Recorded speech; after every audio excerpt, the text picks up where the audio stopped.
Este es Perea. Este era el subdirector. El segundo de a bordo. Sí, que se llevaba un poco. Es el secadero donde se saca el uranio. Ya. ¿Lo ves? Sí. Esas son las bandejas. Esta es la caseta de control, que es donde yo estaba. Ya. Yo lo conoces bien, sí. Yo creo que es Ruano. Este le están grabando porque si normalmente no tenía bata, ni tenía careta, lo único que se ponía es el guante a lo mejor, si es que los tenía por allí a la mano. Su Excelencia el Jefe del Estado inaugura en Andújar la fábrica de uranio General Hernández Vidal. El establecimiento tiene como misión la transformación de minerales de uranio en un concentrado de riqueza superior al 75% de óxido de uranio. Tras la trituración, la lixiviación, el lavado, el ajuste, la clarificación y restantes procesos químicos, con las debidas garantías se llega a la obtención del concentrado a precios en competencia con los internacionales.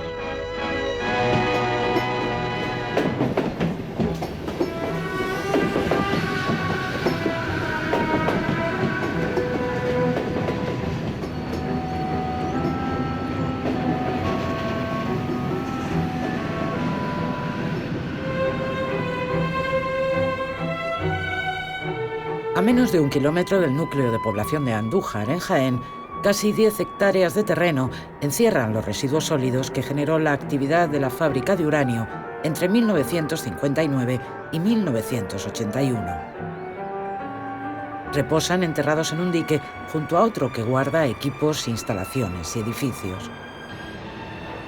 En 1986, la recién creada Empresa Nacional de Residuos, Enresa, se hizo cargo de la fábrica y entre los años 91 y 95 trabajó en su desmantelamiento y en la restauración del entorno.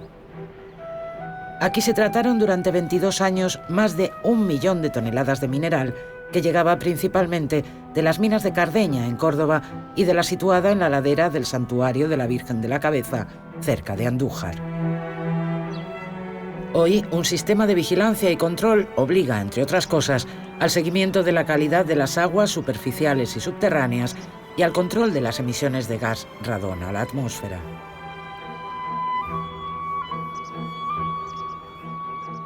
Yo vengo de Cardeña, que ya estaban las minas allí. Yo conocía la empresa y yo quería colocarme. Lo que no quería colocarme era en una mina. Con 18 años no quería yo entrar en una mina, como estaban mis amigos o compañeros del colegio. Pues yo, como estaban haciendo la fábrica, me vine a colocarme aquí a la fábrica de Andújar, pero sin saber riesgo a lo que ya me exponía, porque nadie lo sabía ni nadie me lo había explicado, pero no yo, sino ningún compañero de lo que había ahí. En aquellos tiempos el salario era superior al resto de la población de Andújar, ¿no? Había una diferencia. Luego, pasando los años, nos quedamos por bajo de cualquier sueldo de Andújar. Pero lo primero, teníamos mejores sueldos que el resto de Andújar. Y por eso estábamos más contentos y por eso la gente luchaba o peleaba o buscaba fórmulas de poder entrar. La plantilla se componía de 126 personas fijas con la dirección. A algunos no les gustó que viniese esa fábrica aquí, porque además, aunque el pueblo parece que no es sabio, los viejos patriarcas decían, estos que no nos dejan entrar a ver la fábrica, ¿qué estarán haciendo?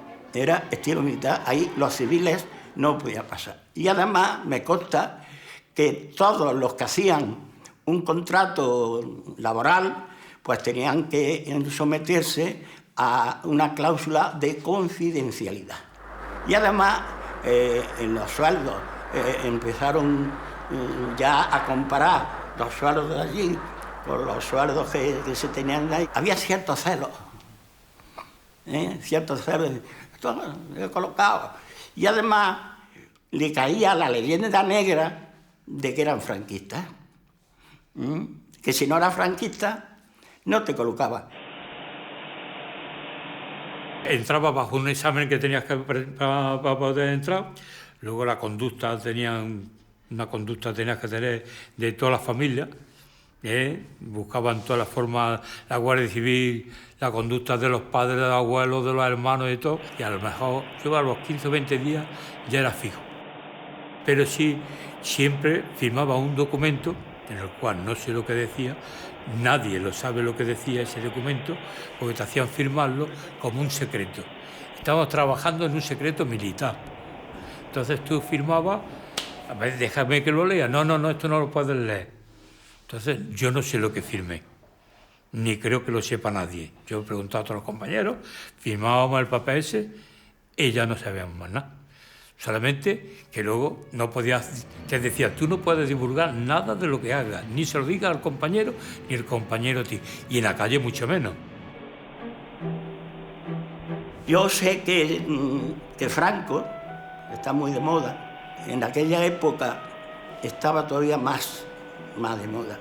Franco soñaba, pero de esos sueños, el sueño que tuvo con Andújar, además de venado y de ciervo y de jabalíes, que se los ponían, como le decimos nosotros, como a Fernando VII, ¿sabes? Pues le dejó una pesadilla. Y el libro se llama El sueño de Franco, la pesadilla de Andújar. Por cierto, una larga pesadilla que durará miles de años. Los años 50 fueron los del desarrollo de la energía nuclear a nivel mundial, con otros usos distintos a los militares, cuyas dramáticas consecuencias se habían demostrado en Hiroshima y Nagasaki.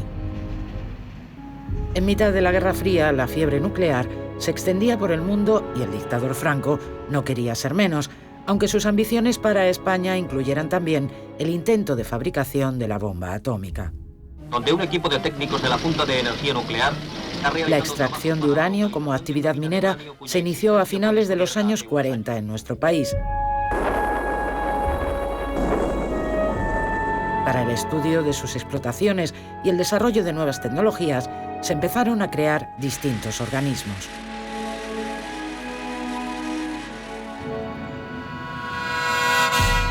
En 1948, un grupo de militares y científicos constituyeron la Junta de Investigaciones Atómicas, que en el 51 pasó a llamarse Junta de Energía Nuclear, y años más tarde ocupaba nuevas instalaciones en la ciudad universitaria de Madrid. La fábrica de uranio de Andújar era un paso más para entrar en el exclusivo club de países productores de energía nuclear, y eso a pesar de ser uno de los más pobres de Europa Occidental. Junto a la margen izquierda del Tajo, en Almonacid de Zorita, se asienta la central nuclear José Cabrera, primera de su género que se instala en nuestro país. El jefe del Estado Generalísimo Franco, acompañado... En diciembre de 1968 se inauguraba la primera central nuclear española en Almonacid de Zorita, Guadalajara. Luego vendrían Vandellós I y Santa María de Garoña. Fue la primera generación de centrales nucleares en España y para suministrar el combustible se necesitaba el concentrado de uranio que salía de la fábrica de Andújar. Y claro, nosotros tan contentos lo primero. Pero luego después, cuando empezaron ya a morirse gente joven, como lo estoy diciendo, el primero me parece que fue en el año 70, que tenía 36 años, pues ya empezamos nosotros a sospechar algo. Pero sospechar nada más. Sospechar, además los equipos, tampoco te daban un equipo, como lo hemos visto ahí algunas veces, cuando viene una visita.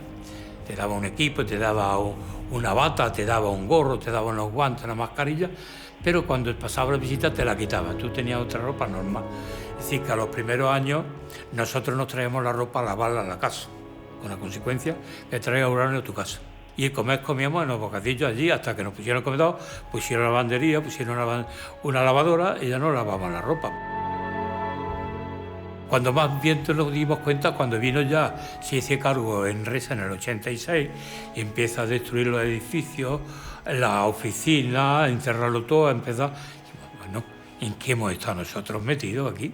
Empezamos a juntarnos ya en el 90. En el 90 empezamos a juntarnos todos los compañeros, unos nos íbamos avisando a otros, teníamos reuniones y ya en el 92, para tener más fuerza, hicimos una asociación legalizada. Estos dos tomos son un tesoro.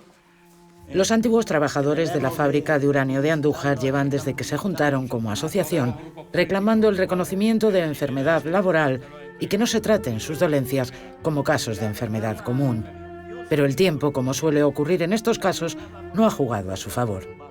De los 126 trabajadores que tuvo la fábrica en su día, hoy apenas quedan 15 vivos. En la asociación, pues, unos pocos trabajadores, viudas e hijos de fallecidos. Durante casi 30 años han recopilado numerosa documentación, informes médicos, de expertos. Sus peticiones llegaron incluso al Parlamento andaluz y al Congreso de los Diputados, apoyados por algunos pocos grupos políticos. Hoy, cuando ya se sabe por distintos estudios epidemiológicos que la exposición reiterada al uranio puede favorecer la aparición de ciertas patologías, los extrabajadores de la FUA, que aún quedan con vida, han perdido la fe y las ganas de seguir luchando. Cuando llegó Enresa, que empezó a arrancar los árboles, porque allí había árboles frutales como ciruelos, manzanas y todo eso, en los sitios que no había dique.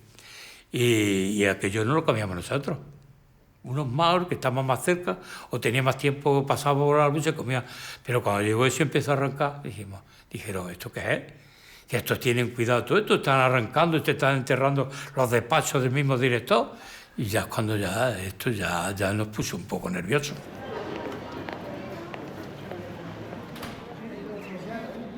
Si aquí en Andújar se reconoce que la fábrica de uranio realmente crea algún problema como contaminación, efectivamente eso hubiese sido una bomba. Yo tengo conocimiento y constancia de que las aguas residuales de la fábrica pasaban por debajo, que llegan al río Guadalquivir. Salía todo, se vaciaban todas las balsas que había en la fábrica. Si eso en su momento se hubiese conocido, realmente nadie hubiese trabajado allí, seguro, porque ¿quién se arriesga? ¿Quién arriesga su vida? Ahí vendieron un puesto de trabajo, una fábrica, que era en su momento, no sé, la panacea. Claro, pensemos que era un puesto de administración, casi llamámoslo funcionarios, pero no sabía lo que iban a trabajar, ni tampoco había conocimiento de lo que se estaba manipulando. Hoy en día sí tenemos ese conocimiento. Hoy en día, contrastándolo con aquel periodo, estoy convencido de que eso hubiese sido una aberración y eso hubiese cerrado al día siguiente. Bueno, cerrado no se hubiese abierto. La capacidad de tratamiento de la fábrica es de 200 toneladas de mineral seco por día, teniendo en cuenta que la fábrica trabaja de 300 a 330 días al año. El mineral tratado anualmente representa de 60 a 66.000 toneladas. Los reconocimientos médicos nos dicen que nosotros hemos estado expuestos a las radiaciones y al polvo del uranio, al cual eso no es harina lo que estábamos tocando uranio. Al final estábamos cogiendo cosas radiactivas durante todo el periodo que hemos estado allí y que ellos no lo porque claro, lo que hay es que dicen que el cáncer de pulmón sí es de la radioactividad, pero hay cáncer de próstata, hay cáncer de riñón que han salido de allí. Pero claro, que por lo visto la legislación vigente que hay es solamente el cáncer de pulmón y ahí se basan todo. Estaban enfermos. ¿Y por qué estaban enfermos? Te hablo de que no había ni un solo profesional de la fábrica, ni un solo trabajador que no tuviese un problema. Ni uno solo. Hígado, riñones, pulmones, corazón, tensiones altas, faringitis, o sea, la laringe, todo. ¿Eso de qué procede? Si además el elemento común de cada uno de ellos es que estaba trabajando ahí. Pues evidentemente, esa es nuestra lucha.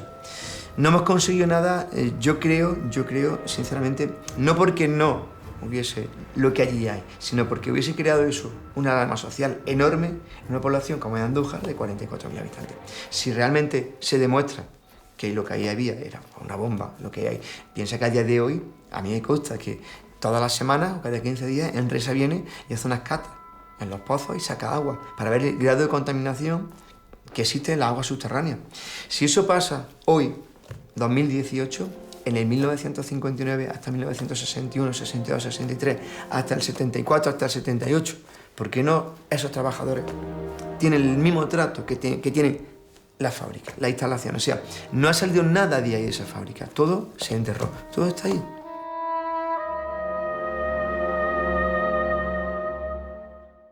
España ha tenido bastantes yacimientos de uranio y en particular pues ha tenido también plantas de tratamientos de uranio. Una de ellas efectivamente era la FUA, ¿no? La fábrica de uranio de Andújar, que se hizo en pleno franquismo sin existencia de organismos reguladores, no existía el Consejo de Seguridad Nuclear y las peores prácticas que uno puede imaginar pues se dieron allí, ¿no? Con lo que el impacto sobre estos trabajadores de la FUA fue enorme. Los residuos de la antigua fábrica de uranio de Andújar permanecen y permanecerán mucho tiempo enterrados y señalizados como escombrera de estériles. Pero no siempre ha sido así, ni con el uranio ni con otras sustancias radiactivas. En octubre de 2018, el Consejo de Seguridad Nuclear hacía público un listado de 6 localizaciones o emplazamientos con presencia de radiactividad originada por actividades humanas en el pasado. El Consejo afirmaba en esa nota que vigilaba esas 6 áreas con presencia de radiactividad, aunque sin riesgo radiológico significativo. Una de esas localizaciones afecta a varios términos municipales de Madrid y Toledo, en las márgenes del río Jarama. Consecuencias de un accidental vertido radiactivo ocurrido en 1970 en las instalaciones de la Junta de Energía Nuclear de la ciudad universitaria. En su día no se dieron muchas explicaciones, tampoco, según algunos, en años más recientes. Este es el enterramiento o banqueta número 2, uno de los 8 enterramientos de residuos radiactivos, de radioisótopos que se fugaron en el año 70 de la antigua Junta de Energía Nuclear.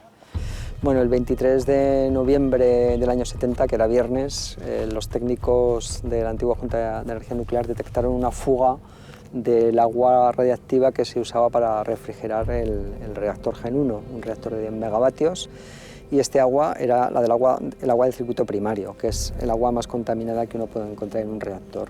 Ellos le quitaron importancia a la fuga y se fueron de fin de semana, de tal manera que no hicieron nada por atajar este problema. El agua llegó a las alcantarillas, de ahí pasó al Manzanares, del Manzanares al Jarama, del Jarama al Tajo, y finalmente fue detectado en Lisboa por el gobierno portugués, que protestó ante el gobierno de Franco. En algunos sitios se encontraron altas dosis de contaminación, por ejemplo, algunas hortalizas que habían sido regadas por estas aguas contaminadas, y eso se trató como un residuo radiactivo y se llevó a la antigua Junta de Energía Nuclear.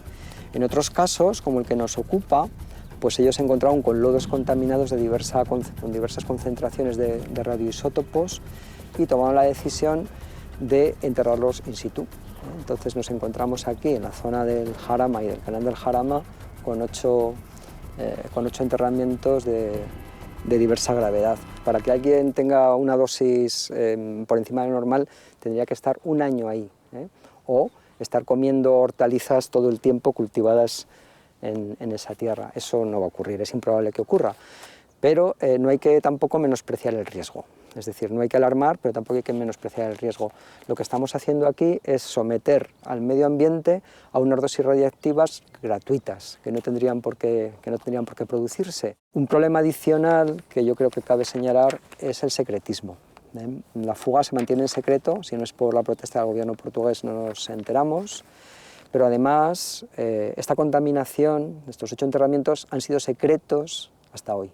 Y uno puede deducir que las mediciones se hicieron antes del año 2000, que fue cuando las dosis límites se dividieron por 5 legalmente, pero claro, existe un informe del Consejo de Seguridad Nuclear de 2012, donde se hacen una serie de recomendaciones bastante sensatas. Este informe se mantiene en el cajón, no se hace público y, lo que es peor, no se toma ninguna medida. Cuando a finales de 1970 se produjo el accidente, todo se ocultó. Pero eso no pudo evitar que algunas filtraciones llegaran hasta la prensa de la época. La Junta de Energía Nuclear, liderada desde su creación por el contraalmirante ingeniero de la Armada Otero de Navascués, se vio obligada entonces a dar alguna explicación donde minimizaba los hechos.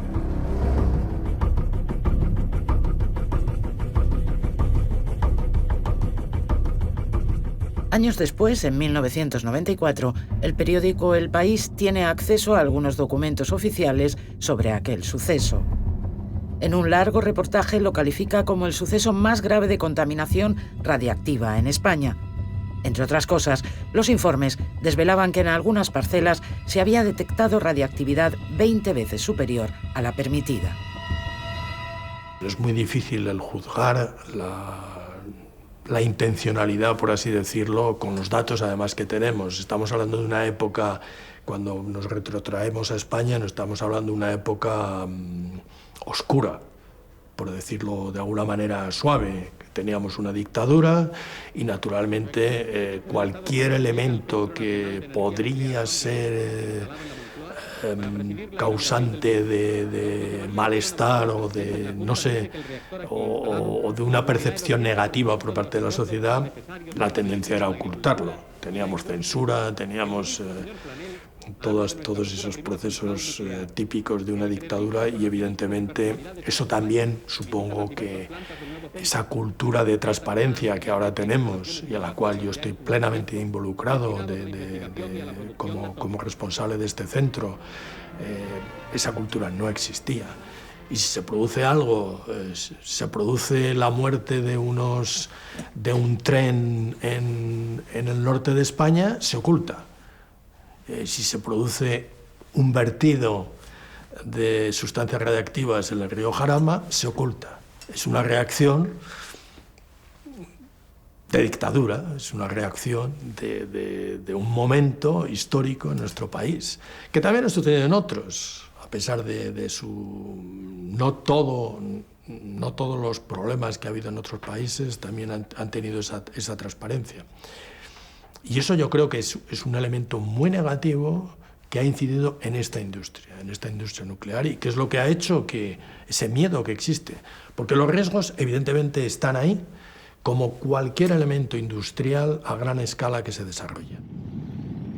¿Qué habría que haber hecho? Pues coger toda la tierra contaminada, incluso la de baja contaminación, y tratarla como lo que es, como un residuo radiactivo, aunque sea de muy baja contaminación, y llevarlo a la Junta de Energía Nuclear. Eso no se hizo, en parte pues por desidia, por dejadez, por pensar que bueno, en realidad no pasa nada, ¿no? Porque haya un poquito de tierra contaminada en estos sitios. ¿Qué es lo que habría que hacer? Lo que habría que hacer es lo que dice el informe de 2012 de los técnicos del Consejo de Seguridad Nuclear, y es caracterizar perfectamente los enterramientos, volver a medir, porque desde el año 70 hasta hoy ha pasado suficiente tiempo como para que la contaminación se haya dispersado. Hay 3 puntos, 3 banquetas, una de ellas es esta, que han sido tocadas por la mano humana, por acciones humanas, y que lógicamente pues, la contaminación se habrá movido. Entonces por eso hay que volver a caracterizar, averiguar por tanto cuál es la concentración real de radioisótopos y limpiar para que la radiactividad que queda en el terreno pues sea, en fin, trazas, ¿no? Sea verdaderamente aceptable.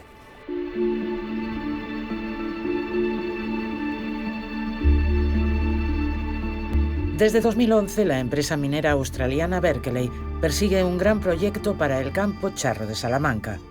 Pretende abrir la que sería la única explotación a cielo abierto de uranio de Europa Occidental y, según dicen, hacer posible que España recupere su tradición minera. Tiene previsto invertir unos 250 millones de euros y la creación de más de 2.500 empleos entre directos e indirectos. Está todo parado y claro, aquí la gente lo que necesita es más que nada trabajo, y a mí me parece que es una oportunidad.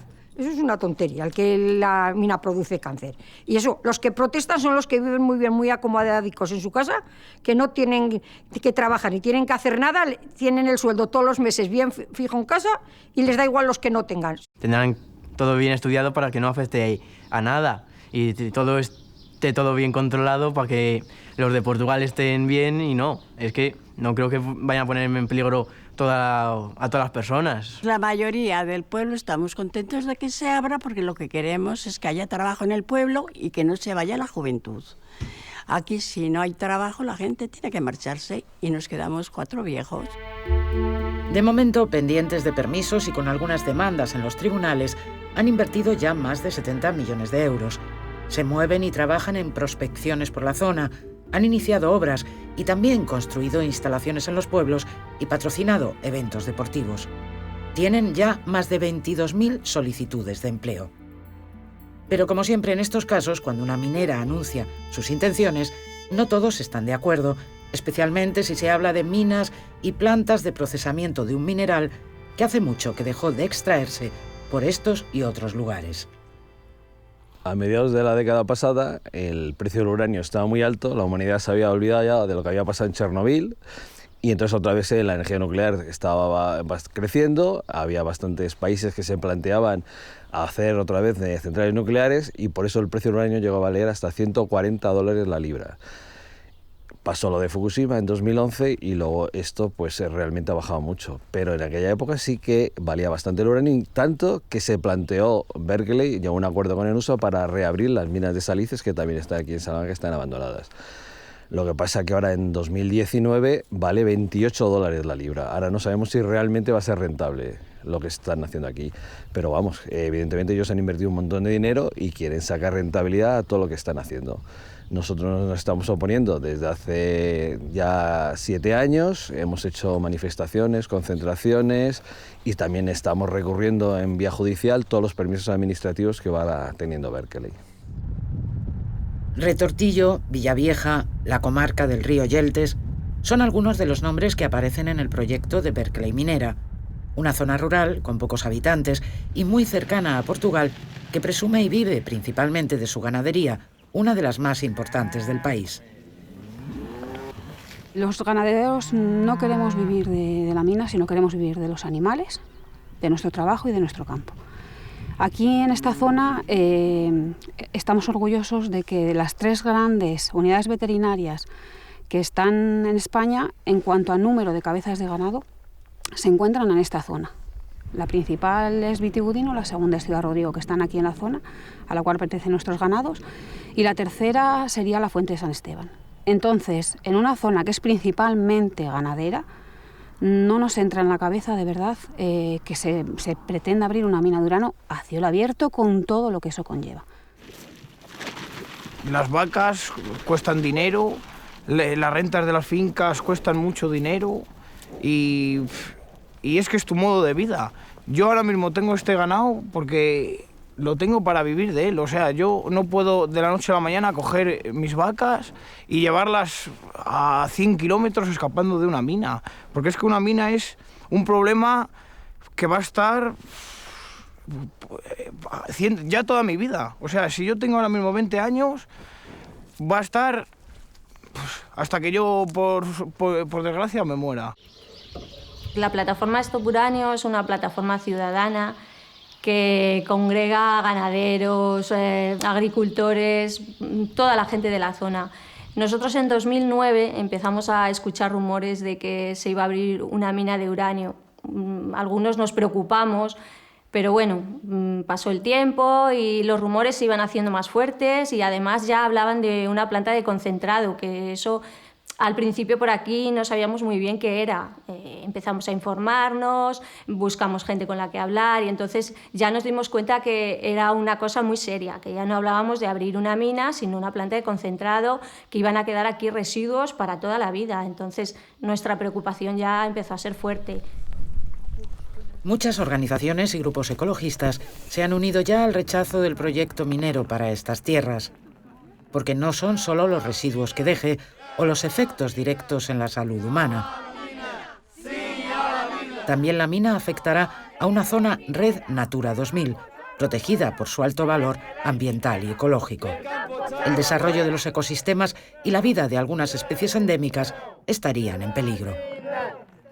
Ahí detrás está el Yeltes, que es un espacio donde hay especies endémicas, por ejemplo, como la sarda salmantina. Hay especies que en peligro de extinción, como la cigüeña negra, como el milano real.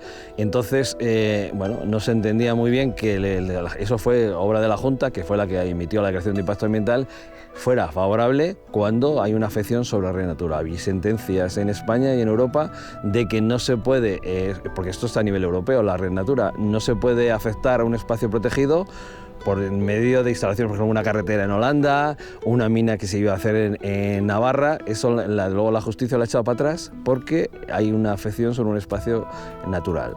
Además, bueno, el tema también es que Retortillo es una planta de tratamiento. Está la mina de Retortillo, pero también hay otra mina muy cerca de Villavieja que quieren abrir, que se la llaman Zona 7, y entonces atravesaría también lo que es un bien de interés cultural, también una zona protegida, que es la antigua vía férrea que iba de la Fuente de San Esteban a Barca de Alba. Están afectando zonas sensibles para nosotros, como digo, como es en Natura, como es social o de patrimonio, como es la vía del tren, y también, vamos, pero la Junta siempre les ha dado los permisos, la Junta no ha tenido ningún obstáculo en permitir esto, cuando tenía que defender a la poca gente que vamos quedando en esta zona.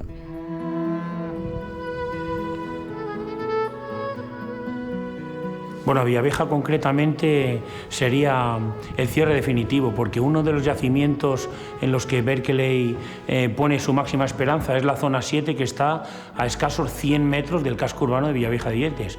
Las explosiones y todos los trabajos harían imposible que hubiera una habitabilidad del casco urbano actual.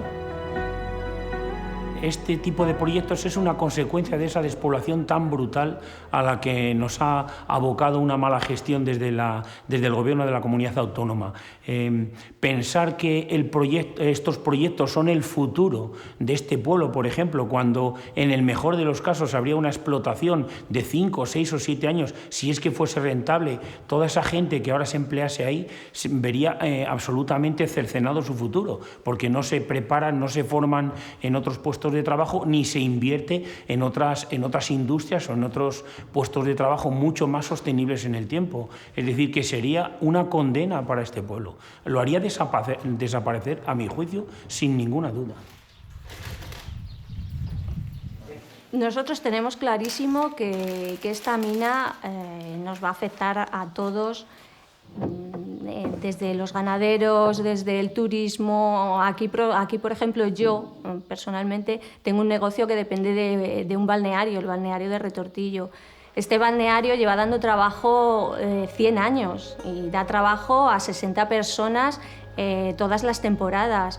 O sea, ese balneario va a estar a 900 metros de la mina de uranio. Evidentemente ese balneario va a cerrar. Ahí ya hemos perdido unos puestos de trabajo importantísimos, que además trabajan muchas mujeres en el balneario. Antes el balneario era un balneario normal, había muchísima gente. Ve usted la carretera llena de gente que venía paseando y la gente pues andaba para los lados. Una vez que dieron en oír, que no sé quién se lo diría, cogieron miedo. Miedo, ¿por qué? No sé, porque no se han dejado explicar. Y aquí nos pasamos la vida los dos. Unas veces hablamos mucho, otras veces no hablamos nada. Y otras veces nos enfadamos, como es normal. Pero yo vivo muy feliz aquí. Los únicos que me quitan el sueño son esos señores.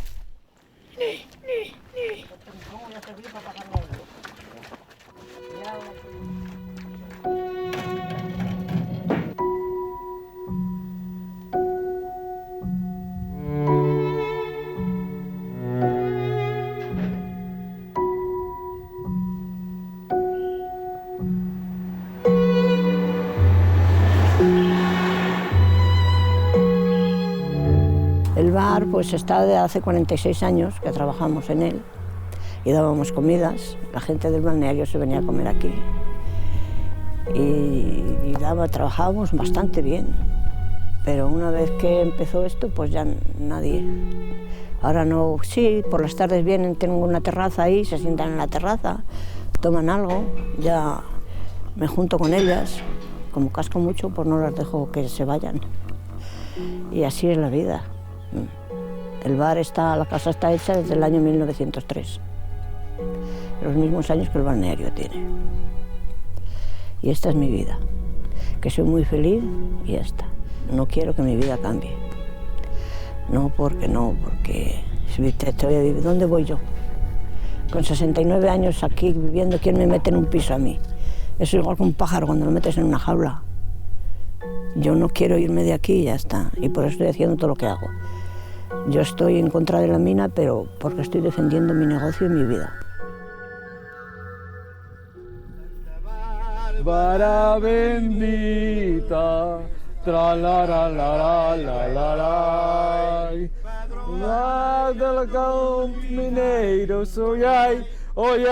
El uranio de Portugal tiene una larga historia que arranca ya en 1907. Durante la Guerra Fría fue el gran filón para los países del bloque occidental. Pero hoy las minas de uranio lusas están cerradas. Después de muchos años de lucha, la entrada del nuevo siglo supuso el fin del uranio, leyes nuevas y el reconocimiento de derechos para sus trabajadores. Nosotros fuimos víctimas de una situación que no conocíamos. Trabajábamos sin saber que íbamos a morir, y por eso hubo 170 muertes de cáncer, y murieron muchos trabajadores mineros. Este es un dolor muy fuerte. Yo, como presidente de la Asociación de Extrabajadores, siento mucho dolor, ya que tengo que participar casi mensualmente en una enfermedad, un entierro, llevar a un trabajador a su última morada, que es bajo tierra. El que estuvo trabajando bajo tierra va bajo tierra demasiado temprano, dejando niños jóvenes, dejando la familia destrozada. Y por eso nosotros estamos aquí en España, en Retortillo, con banderas negras, porque nuestro color es la tristeza, es nuestra indignación. Y nosotros tenemos ese capital triste de mucha muerte. Si no se mueren, tienen cáncer, con enfermedades durante muchos años.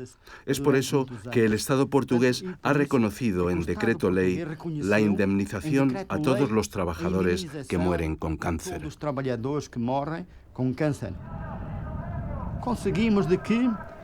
Hemos conseguido que Portugal entienda que tenía que cerrar y que tenía que recuperar las minas portuguesas. De 66 que había abandonadas durante 30 o 40 años, solo existen cerca de 10. Han sido cerradas, pero incluso así todavía existen problemas. Por eso estamos aquí en España, para mostrar a España que Portugal también está en contra de la apertura de esa mina aquí en Retortillo. Sería un error grave para la humanidad, para el medio ambiente, para la economía. Esta es la postura que tenemos, y también que con la cadena humana entre Portugal y España vamos a pedir a los países, a Portugal, que sea más fuerte en la lucha para cerrar, para no abrir Retortillo, y al gobierno español mostrar que Portugal, por su experiencia, entiende que no se debe abrir Retortillo. Portugal nunca se apuntó a las centrales nucleares. España y la mayoría de los países occidentales contemplan su cierre paulatino para las próximas décadas. Con este panorama y un proyecto de futuro basado en las renovables, la explotación de minas de uranio no tiene hoy, para muchos, ningún sentido.